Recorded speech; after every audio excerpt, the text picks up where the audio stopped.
Jonathan Lee Riches, aka JLR. I am here right now with Vanessa. Her name is Vanessa, and she goes by Caribbean Kool-Aid on YouTube. Guys, got to check out her channel. She's involved with finding missing people. She does extensive work. She's been doing it for a very long time. Today, we're going to talk. How are you, Vanessa? Oh, I'm doing good. How are you? I'm doing, and I wanted to talk to you because about a case in Central Florida. It's gotten media attention, but we haven't heard much about it lately. That's the Paola Miranda case out of Central Florida. And I know that been with the family recently and been out there searching for her. I also been out there searching for her. We were both searching for her separate times. I never searched with you. You never searched with me, but we've been out there looking for her. Can you kind of share with everyone any new information or updates in reference to her case? Yeah, so actually, first of all, I want to say thank you for having me on, and thank you for bringing awareness to this case and putting it out there for people to see. We really appreciate that because it hasn't really been out there as much as it should, in my opinion. So I really appreciate you having me. So thank you, and I appreciate that, and I concur with you. Her case is not out there like it should be. It's because she's still missing. Right. So yes, she is still missing. The family is still looking for her. They do feel like, that she wasn't a victim of an alligator attack like a lot of people have said. And so they do feel like it was some type of kidnapping or something went wrong. And so, yeah, she is still missing, and they're still looking. I see how you have Paola's pictures in back of you. That's her image. Before we go ahead, I want to share with everybody the photographs that you shared with me and some of the videos. You were out there recently. They just did a recent search, or they did what was going on last week or the week before in reference to her and her family. Yeah, so this whole case started back in December, but after a while of searching, the family did go quiet for a little while, just allowing the police to do their job and everything like that. But just recently, Paola's cousin, Cecilia, has basically taken over, the social media posts and talking to people about the situation. So she reached out to me and told me about an event that they were having last weekend in Orlando. She had a lot of people meet. She had a lot of news media come out and cover the case. And basically, everybody that was out there split up in different teams. And we went out throughout Orange County posting flyers, talking to people, asking people. And so it was a great turnout. So it was a really nice thing to be a part of. Awesome. Excellent. And I'm going to share some of these photos here now and some of the videos so everyone can check out.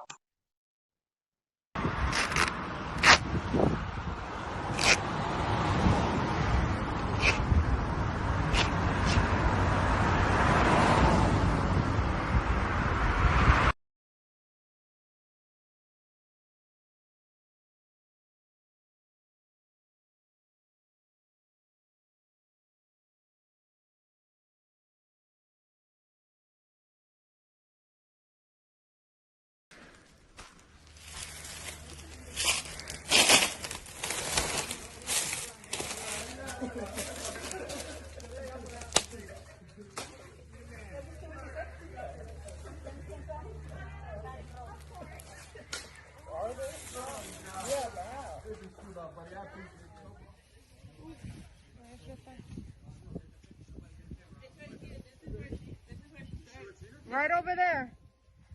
Remember the video here? And then she went in through that way. So this area right here would be another high spot to look at. Now you've seen that.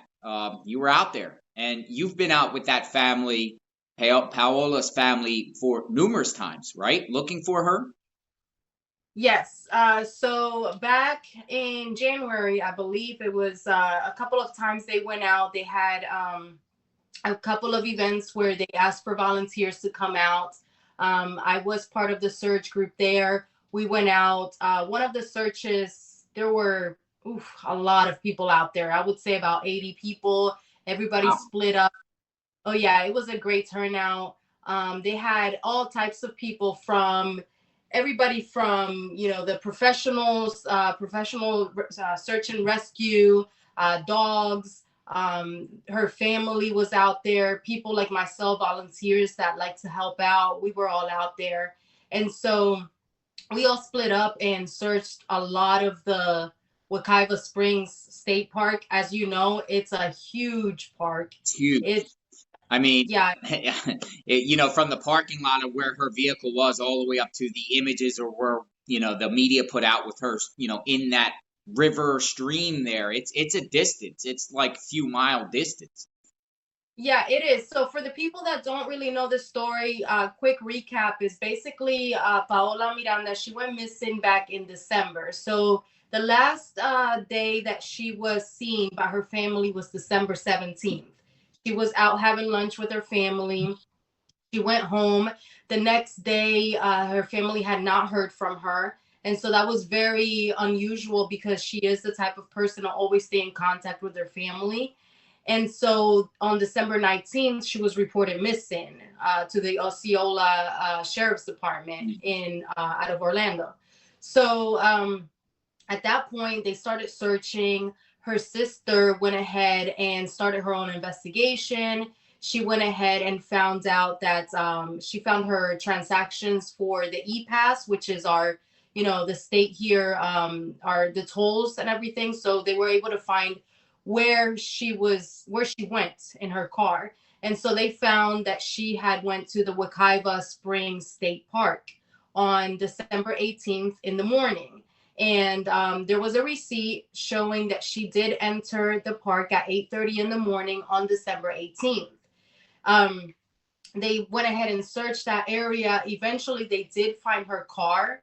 Now, for people that don't know the area, there's tons of different parking lots and places to park. So it's not where you just go to one place and all cars are there. You know, you do have to search.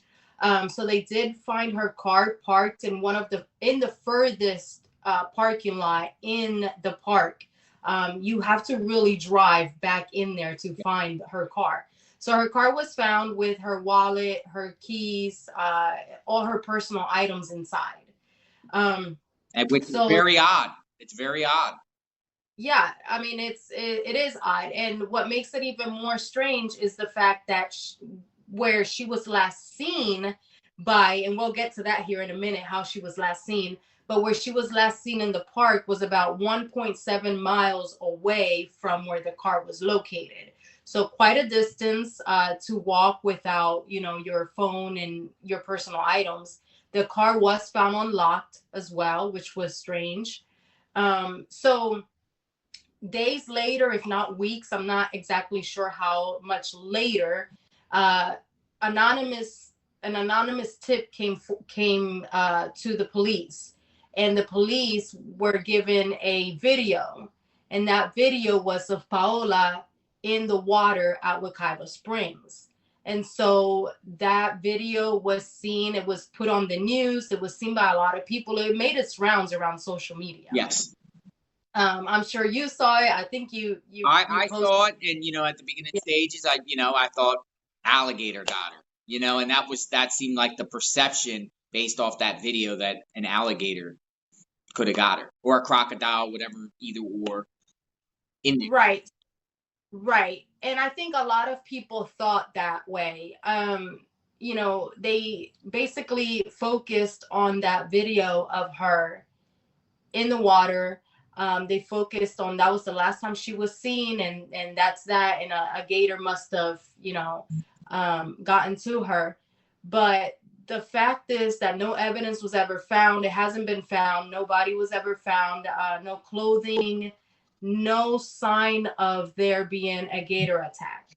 And for those of you that are not, you know, in Florida and hear about these cases of gator attacks, I would say for the most part, you do find a body or, you know, something that clothing. Yeah. And I hate talking about that because I know it's hard for the family to even think that way. But the truth is that nothing was found, no evidence was found. And so the family really feels that that there's something going on here, that this is more sinister, that there's something happened, foul play. They just don't think, they do think that she came out of that water. So the video was given to the police by hikers that decided to stay anonymous. Um, and the video was taken December 18th in the morning around 11:30 a.m. And so yeah, that was the last sighting of her, and she hasn't been seen since. A lot of unanswered questions here. A lot of unanswered questions. For instance, the people that submitted that video of her in the water, they were anonymous. They never actually been identified, and I've seen people online spread rumors that, could have they done something, the people that were filming her. What do you think? Well, and maybe that is the reason why they want to stay anonymous, is because they don't want to have people, doubt them, or come up with these stories or theories, and I can understand that. At the same time, Paola's sister did reach out, or she put it on the news, where she really wanted the anonymous people to come forward and just answer some questions. She just had questions. She wanted to know, what kind of emotional state, if they could even give her any information on how she was acting, was there anybody else around, just anything that would help. And so I know that that's something she really wanted, but the hikers have not come forward, and I don't know if they ever will. And I understand that that's the whole point of giving an anonymous tip. But yeah, that's where that stands. But I really don't have any theories, or I really don't know, because like I said, it could have been just somebody that doesn't want to be questioned. And that could be for any reason. So it's hard to say. Yeah, and me, I tried to leave no stone unturned. So I was coming up with lots of different scenarios, right? So I went out there too. I went out there with a few individuals a few times to search for her. And like you said, from where her car or vehicle was parked in the parking lot, it's a distance, around 2 miles, close to 2 miles. And that's why I found it odd that I spoke to her sister, right? She sat down and shared her thoughts. Very grateful for that. Very nice. I could see the pain in her sister's eyes, right? I can see how devastated they are for answers, right? And, the sister thought it was odd that her phone was found in her vehicle. She says she takes the phone with her everywhere at all times, Right. And, for that much of a distance from where she was last seen in the water, the cars is a long way. You would think she had her phone with her at that time when she was down there seen in the water. So, and it makes the unknown. Going out there, where she was filmed in the water, there's a little campground there. There's people that can actually, like places where you can put your food closed in where bears don't get it. It's a designated campsite there. Right. And then, but it's very the land is so thick of just brush, and it is just, it's complete remoteness out there, literally, like so I went along the creek and the river there. It's called the Rock Springs Run, right? And I was speculating whether if she got out of the water, did she go to the right or did she go to the left? Because the left of where you see her is a whole different park. Like that Rock Springs Run is the dividing between the Wakiva, or what is it called? Wakiva Springs State Park, and the park north of there. I don't know what it's called offhand, but it's a whole separate park. So it made me think, if she was in the water, is it possible that she went down so far and just branched either to the right or left, and it was so thick brush she got confused on where she was and just started wandering off into that terrain, which goes for miles north or south. And it's just because I was down there, and we went to the location of where she possibly could have got out of the water because there was a footprint. I don't know if you're aware of a footprint that her sister said when they were searching saw, and they marked it themselves for their own markings, for their own investigation. I saw a footprint there marked, and then I immediately went to the right, and it just went forever, and tons of different, the terrain turns into swamp at different times, totally different types of thick brush, lots of mosquitoes. It's very, it makes me wonder, did she get out and have maybe a medical condition, or just, maybe, got delusional at the time for some reason and didn't know where she was and just got lost and just wandered off back there without your phone and wallet, which makes it very odd, because you would think you would have your phone on you at least if you're trekking 2 miles away. Right. Yeah. So it was far from the car to where she was last seen in that video. Like you said, close to 2 miles. I personally, when I was out there, I relied on my phone. Once you get off the trail and you go into the woods, it's very easy to lose sense of where you're at and what direction you're going. So yeah, it is. Because when you say that, right? Because when I was in there, I literally had to find out the direction I was at because I was lost on my phone GPS. I literally had to look at the blue dot and figure out how to get back, because we got lost. When you spin around and it's so much trees and everything like that, you think you're going one direction, you're actually going the other. And you can't see the sun because it's so thick up there. Yeah. You don't know where you're at. And I literally, the people I was with was almost panicking because we didn't know where we were. And we had to look on our GPS, the blue ping, and then try to work our way back to the Rock Springs Run and go up towards where that campground is to get out on the main trail. It was very difficult. It was kind of scary. Right. It is scary. And if you don't have your phone, I don't know how you could get out of that if you don't know your sense of direction. Some people are not great with sense of direction. So not having your phone, that's really bad. And so, yeah, her not having her phone is something that's really strange. Just knowing how easy it is to get lost in that area.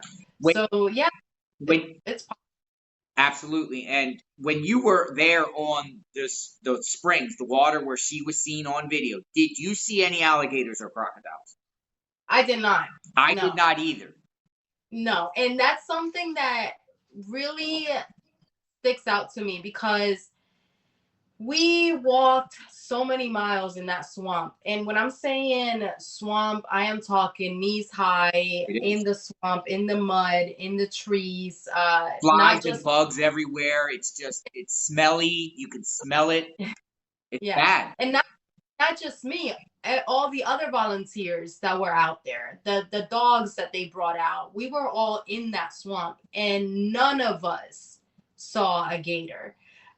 Which is kind of rare too, honestly, because I have seen gators in swamps in Florida, lots of times. So I expected to see, especially with, all of the talk about, a possible gator attack. So it was rare to me not to see one. But yes, the times we've been out there, I have not seen one. We did see a small bear, which, if there's a small bear, there's a large bear somewhere. In the distance, it wasn't near us, but no gators at all. I saw some kayakers, and I've actually, had conversations with kayakers, and I showed her flyer, and, have you seen her or anything like that, at the time. And obviously it's been months later after she was first missing that I went out there to look. And I asked every kayaker and canoe people, it was the canoes and kayaks, quite a few that would go down every 15 minutes. You'd see a couple. Ask them, have you seen any alligators or crocodiles? And they all said no, they have not. And they start way up ahead. I don't know how far, and they work their way down. None of them saw alligators or crocodiles. So to me, it kind of debunked with all that, not seeing it and no one else seen any. The statistics on alligator attacks on humans in Florida is very rare. I believe I thought I saw maybe one a year that happens. So Unfortunately, this year we've had quite a few.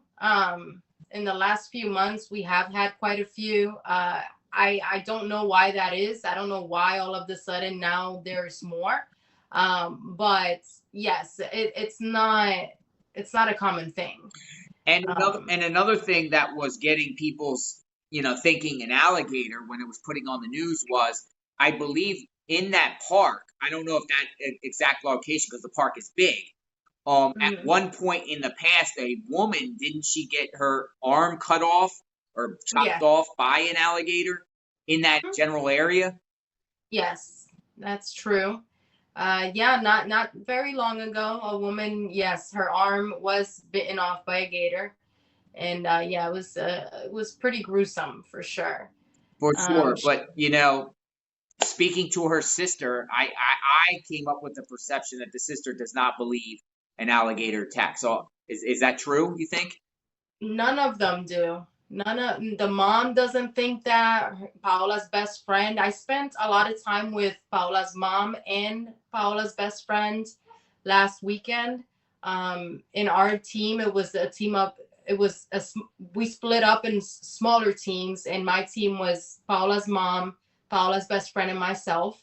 And so we spoke a lot about the whole situation. And no, they never believed that, and they just feel like if that was the case, there has to be some type of evidence to say this is what happened. There was a gator attack, but there has never been. No articles of clothing. You would think the law enforcement search team would at least found something in that general area, whether they could find blood or clothing or anything, and they haven't found nothing. Zero trace.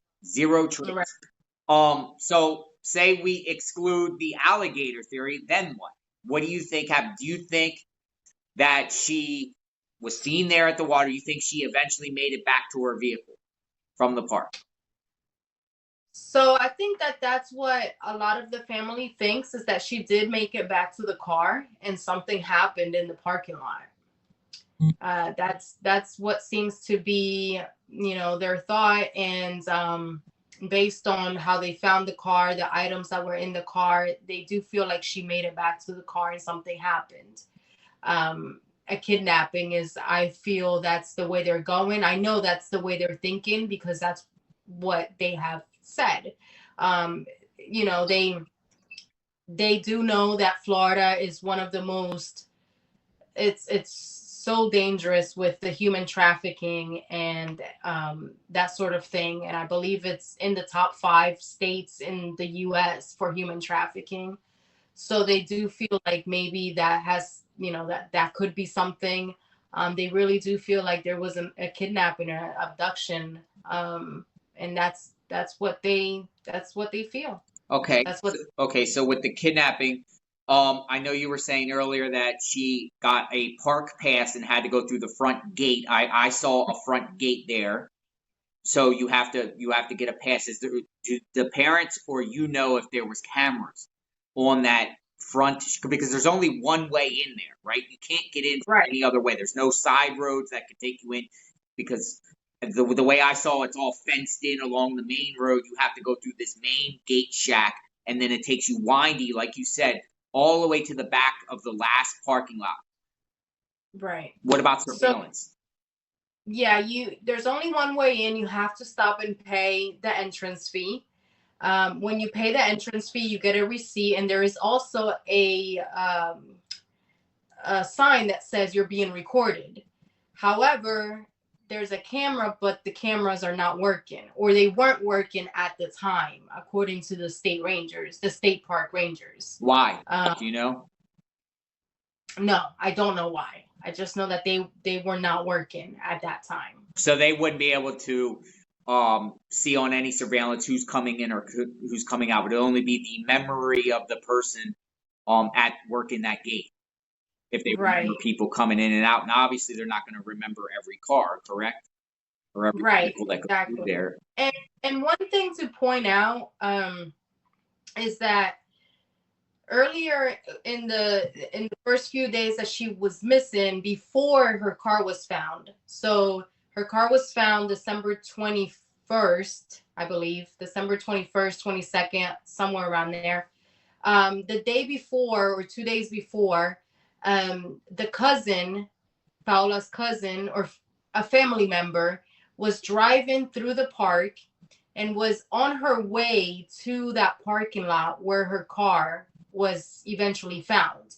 But she was stopped before getting there and was told that there was nothing back there, that she needed to turn around because there was nothing back there to see.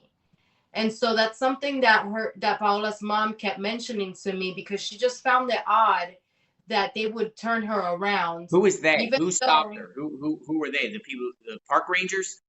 one of the park rangers, yeah. And then the next day, her car was found in that parking lot.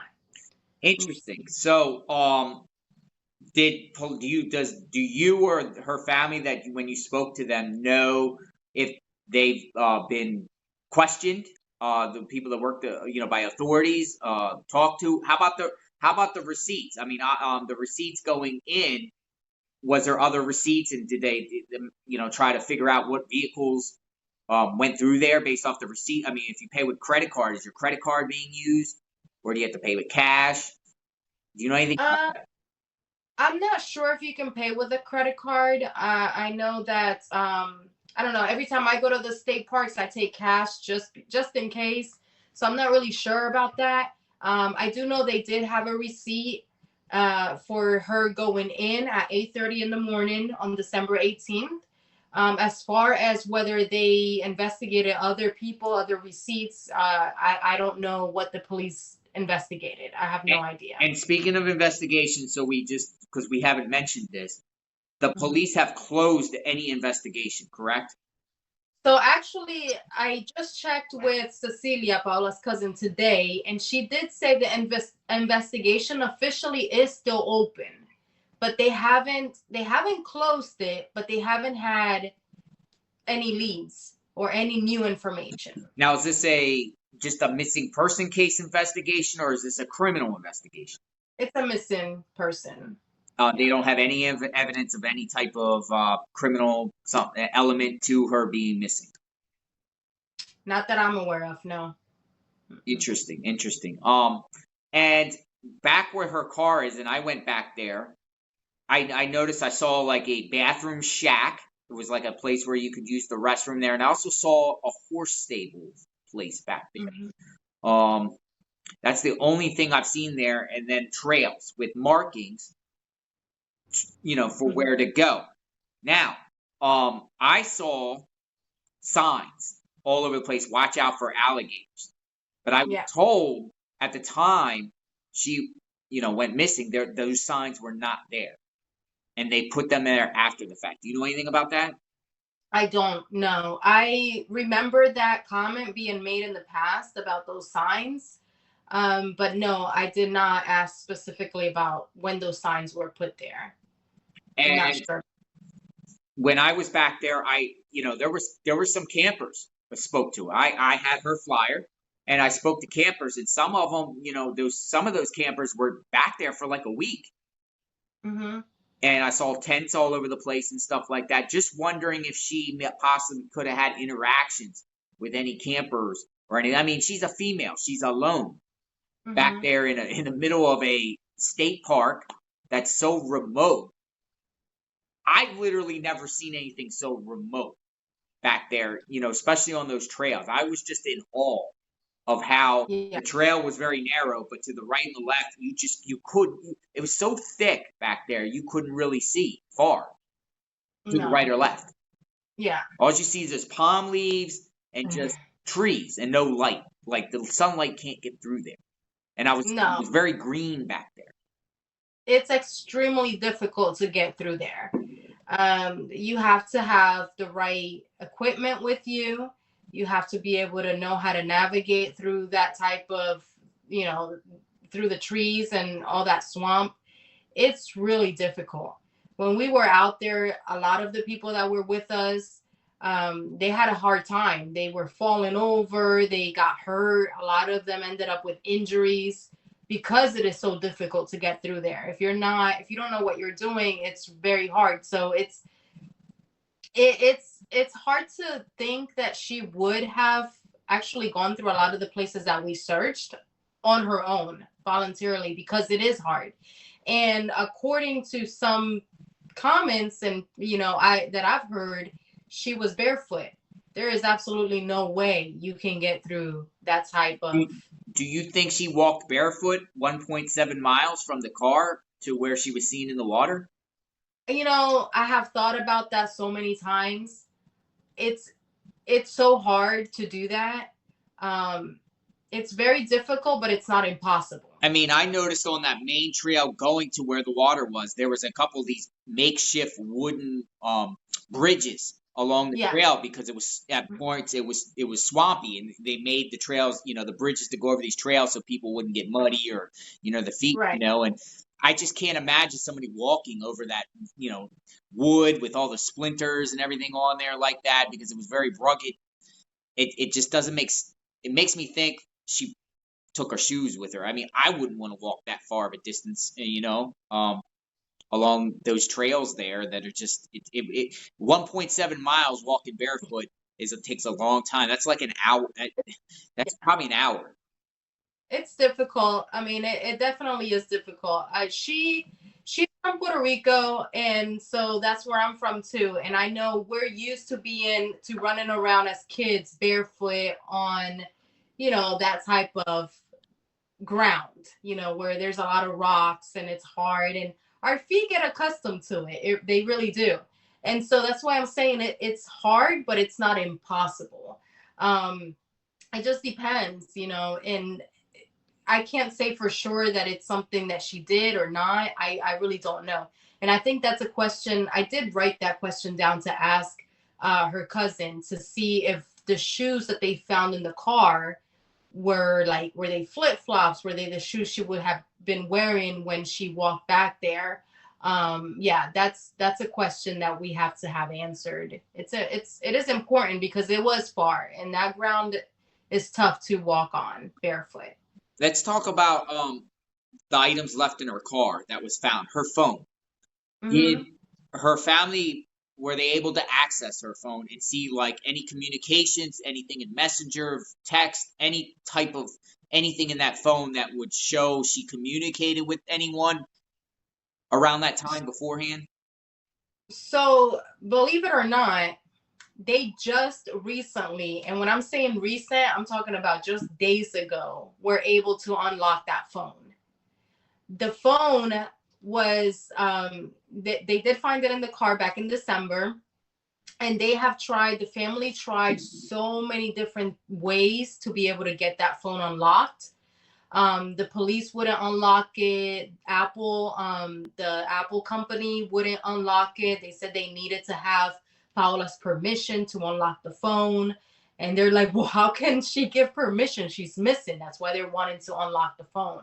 So just as of just a week or less, her phone was finally unlocked. How was it unlocked? How did it get unlocked? I believe the police ended up unlocking it. And last I checked, the phone was still in the possession of the police department. Oh, they do so. So, okay. So do you know if they've uncovered anything? Does the family know anything? Not yet. No. Not yet. Do you know if her wallet was found in her car? Did her family say anything about unusual purchases on her credit cards beforehand? I know I've heard something about she made an ATM deposit. Yeah, it was a deposit that she went into the park. Yeah, so no unusual transactions. She did make a deposit, but there was nothing unusual about that. And so no, nothing that stood out to them. And I remember her sister telling me that she doesn't she doesn't go back there alone regularly. I mean, she has a dog too. She has a dog, correct? That she needs to Yeah. take care of. So it wasn't like she would just like go off and run away or anything like that. I mean, she had a dog she took care of on a daily basis. But did her family say anything to you about it odd her being back there in a park alone?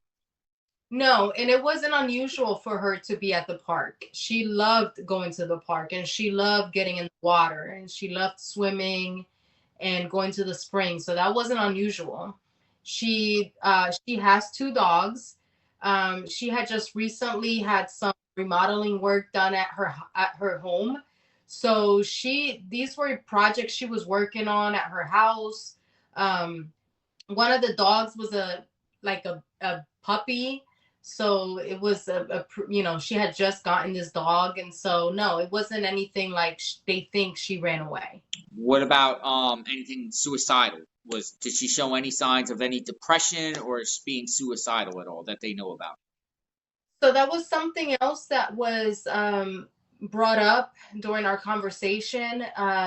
Paola's mom and sister and cousin did mention that the police released some information saying that she had some kind of mental issue. She was bipolar and she had been in a mental hospital or some kind of something in the past.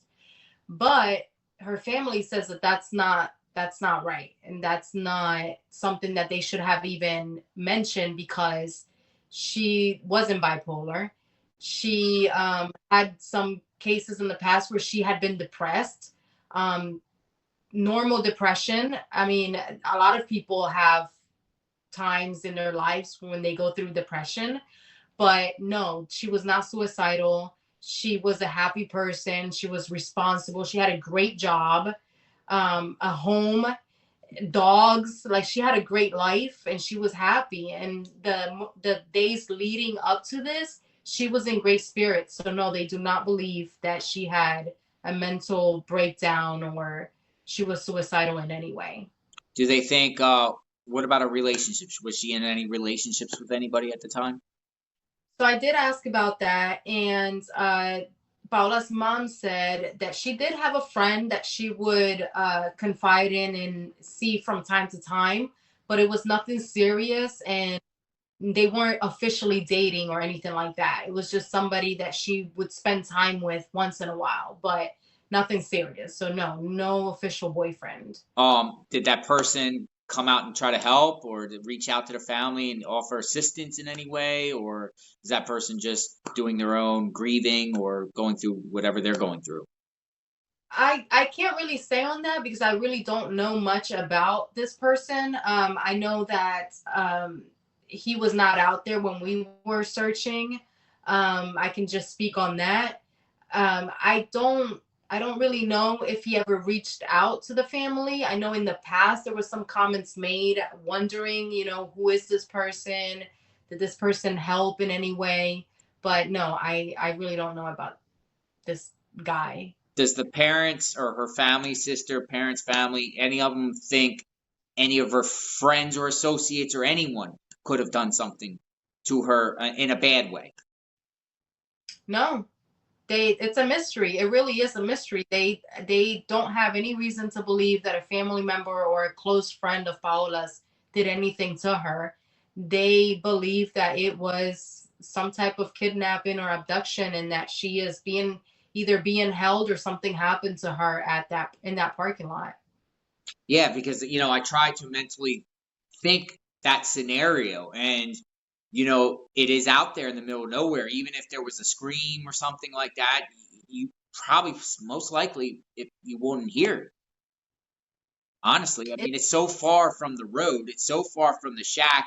The only people that could hear it is any hikers and campers, which are out there. But again, I've seen them all the way over by the river and everything like Right. that's 2 miles away. I don't think you can hear a scream 2 miles away in that park. No, it's such a large property. It's such a large area. A scream wouldn't really be heard too far away. It truly is a mystery.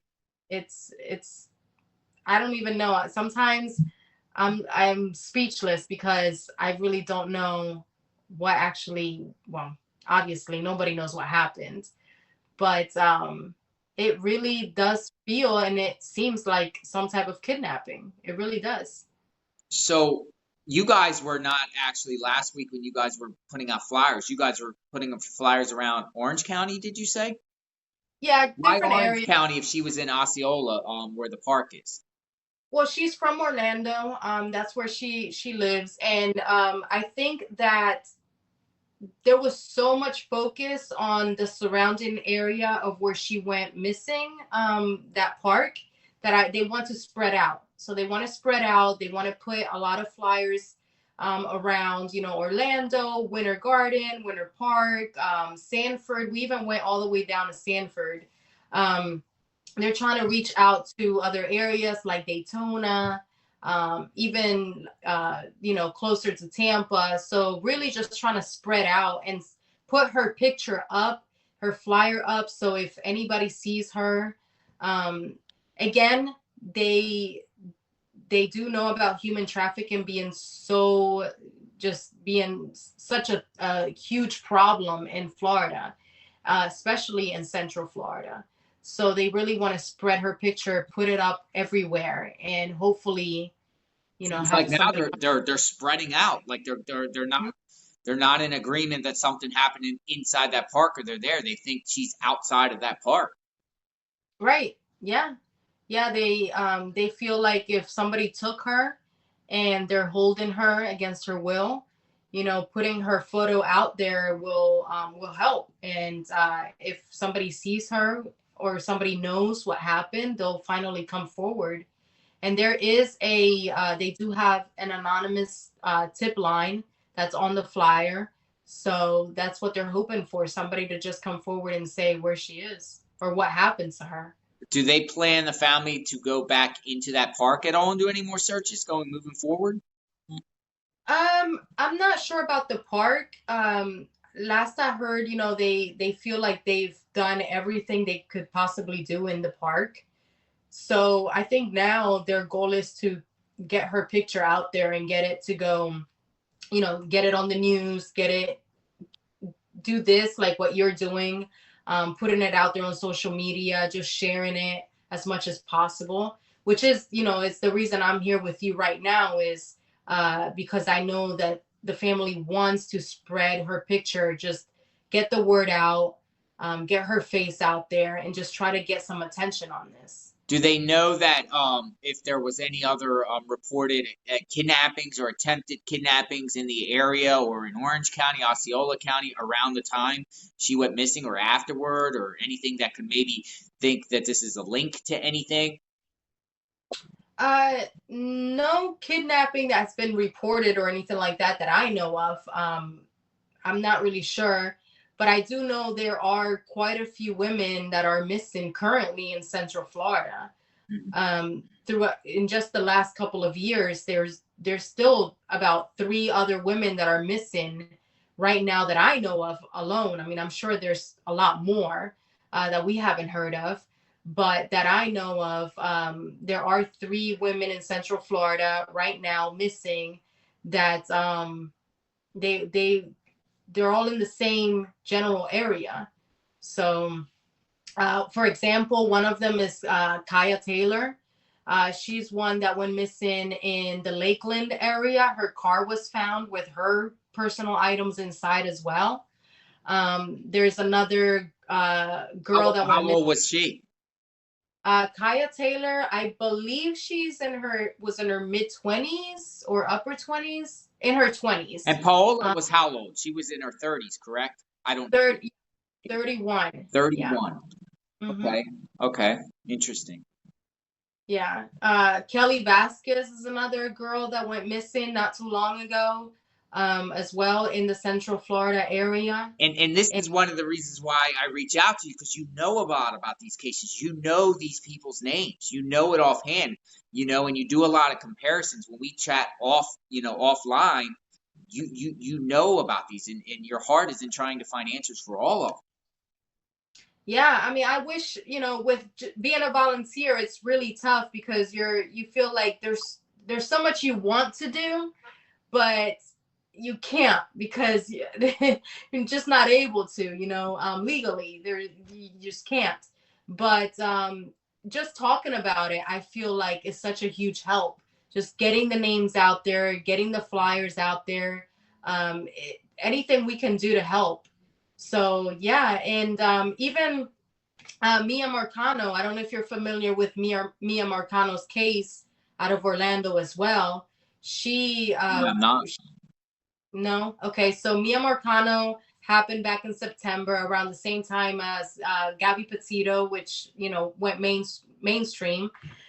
Basically, Mia Marcano was this beautiful girl, also in her 20s. She was working at a apartment complex, and she walks into her apartment, and the maintenance guy, allegedly, because now the maintenance guy took his own life. So a lot of unanswered questions, but he was waiting for her in her own apartment and kidnapped her. The police ended up finding her body in the woods. And so now it's the Mia Marcano Foundation exists due to this, and the foundation helps families that are going through this type of situation where there's women missing. So Mia Marcano's representative, one of their representatives, was out there last weekend at the event. Also, they provide a lot of different assistance. They help provide flyers and volunteers and things that are needed to be able to have these events. Yeah, and you're from the west coast of Florida. I've actually did some searches with you before with Ruth Cicala and Kathleen Moore. With Paola, you live 100 miles away from her. Away from where she was last seen. I mean, what got you to go all 100 miles? Literally, you live like literally 100 miles away to go help this family. For me, I've ever since I was a kid, I've always wanted to be in criminal justice. I actually went to school for criminal justice. I never did anything with it. I ended up, going a whole different route with my career, but it's always been in my heart to try to help people. So if it's local, I'll help. But yeah, it's not very local to me to be able to drive 100 miles. But I feel like something just told me to go help and do what I can. And I actually I feel like I'm doing something to help. I feel like I am able to, so why not? I'm able to make it out there. Physically, I'm able to make it out there in the heat, in the swamps.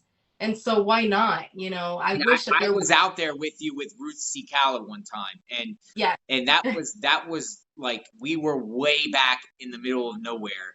On just, I mean, it was mosquitoes, prickers. It was I even lost my phone. Couldn't find my phone when I dropped it. It was, and you're out there. You're dressed out there. You got your big machete. You're chopping down these jungle vines and stuff like that. Like, you take it very, very seriously. Like, you want to find answers. yeah. That's good. It's good work. I mean, and it's good. We need more people like you out there to go. They would think, oh, a girl, and I'm just saying, some people think a girl wouldn't go out there and do it. You're out there in this swamps, and you're out there in the jungle, literally trying to find and help families. Yeah. So yeah, that was a long search for Ruth Cicala, which we're still looking for Ruth. Where is Ruth? Where is Ruth? Yeah. But so long before YouTube, long before social media, I have been joining search teams and search groups and doing this type of thing for many, many years. I actually started posting little videos here and there on YouTube due to you guys. When we went out to search for Ruth, I remember, you all talking about trying to get the word out and trying to spread it, on social media. And so that made me feel like, okay, let me go ahead and start putting little videos on YouTube. Maybe that'll help just, get get her picture out there a little bit more. So I started posting on YouTube, but this, for me, it goes back a long time ago. And I'm not normally the type to, video a lot of things or take a lot of pictures when I'm doing this sort of thing. I'm focused and just wanting to search and focused on finding answers. So I don't have a lot of videos or pictures from my past searches and things I've done in the past, but it's gone back a long time. And now that social media is so huge and has actually helped, it's really helped with these cases. I feel like now, okay, well, let's put it out there. Let's make videos. Let's post it. And so thankfully there's people like you and many others that talk about it consistently. And so yeah, we're thankful for you as well. You too. To Paola's family, have they gotten tips? Do they get like tips, or do people send them misinformation? Do they get like weird theories and people sending them? Do they anyone just harass them or anything? Yeah. So there's people out there that, I don't know, I guess they kind of find it amusing. They find it like it's a joke, and they call the number on the flyer and they say mean things and they say terrible things, and it's heartbreaking things. So yeah, they do get calls. They get calls from people that just make up stories, and they call and say, oh, I have Paola, or I've done this, or I've done that. And I mean, that's wrong, man. That's bad. It's insane. Anybody because, the family just wants that call, and to get something, and then it's just like either a prank or just somebody delusional or playing games. It's just, that's not right to do that to a family. Yeah, it's evil. It's very evil. And the thing is, now what they're doing is they're creating even more work for the police. They're creating more work for the family, because as a family member, if that comes to me, I'm not gonna just ignore it. I'm going to want to follow up on that and say, who is this person? Where are they calling from?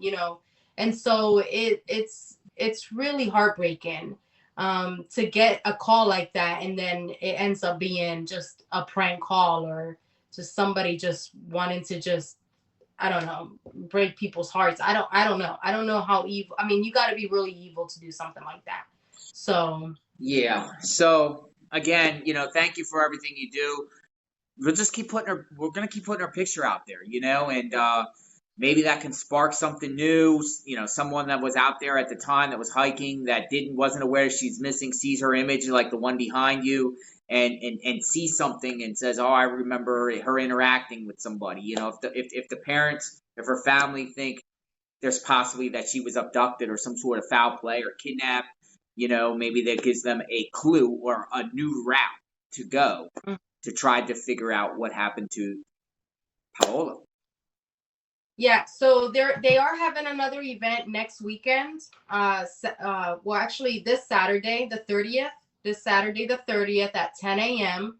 They want to have volunteers come out to the park. Oh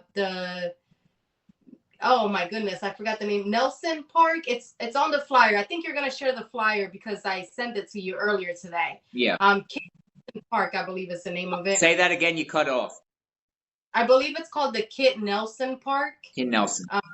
But it's on the flyer. It's in Apopka, and it's this Saturday, July 30th at 10 a.m. They want to have volunteers come out and help them spread out and go around town and put up flyers and do anything, they can. So talk to people, just basically hand out flyers and ask people if they know anything. So that's this Saturday, July 30th at 10 a.m. And you have the flyers, you can post it. That'd be great. Absolutely. And do you plan to be there? I do plan to be there. Yes. And they do have help from the Marcano Foundation. And so any volunteers that want to come out and help, that it's greatly appreciated. If you can't physically help, then share the flyer. And just share her photo, and let's try to get it out there as much as possible. Absolutely, and people should go. I'm going to put your YouTube channel in the description of this video. I'm strongly encouraging my followers to follow you, because a lot of videos that you talk about, you give analysis on the missing people, and you put some of the images out there that aren't in the news, like some of these cases are. You're putting these people's images out there, and help trying to give their family hope and bringing awareness and putting spotlight, and you do a great job. And I've worked with you a couple times searching for individuals, and your passion is in it, and I see it in your heart, and you're not playing games here. You are generally trying to find answers, and you put your heart into it, and you're out there. Not only do you do the stuff over the internet and over making videos, but you're out there at the scene. You're out there communicating with the families, and even praying with them and holding hands with them, and just being there for them. Yeah, kudos, it is. Man, kudos. Much respect.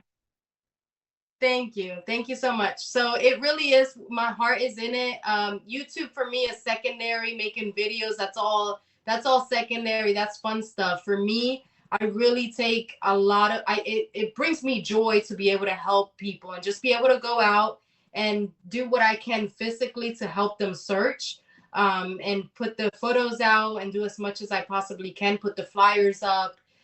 So yeah, that's what I love to do. And then making videos of it now to put it on my channel to be able to help, as well, spread it on social media. So thank you for doing everything you do and talking about it, and being out there as well, because you go out there too. Yeah, and I might come out there on the 30th. I don't.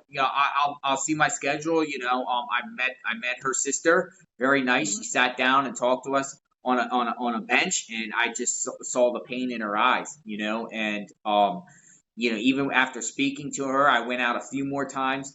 Back in the forest there, and tried my best. And I kept praying when I was out there. Hopefully we could find her. Not to be insensitive here, but is the parents, her family, still giving up hope she's alive? Oh no, they feel like she's alive. They're not giving up. That's good. Yes. It's good. When they speak about her, it's all in the present. It's she is here, and until they have evidence that she's not, they are going to continue to speak that way. And so are we. So are we. Beautiful. Well, thank you for joining me. Caribbean Kool-Aid, thank you. And thank you for everything we do. We'll be in touch. Invite me onto your show. We'll talk. Some follow up on this or anything else. I'm more than grateful to come on and have a conversation with you. Thank you so much. Thank you for having me, and I know the whole family appreciates it. So thank you.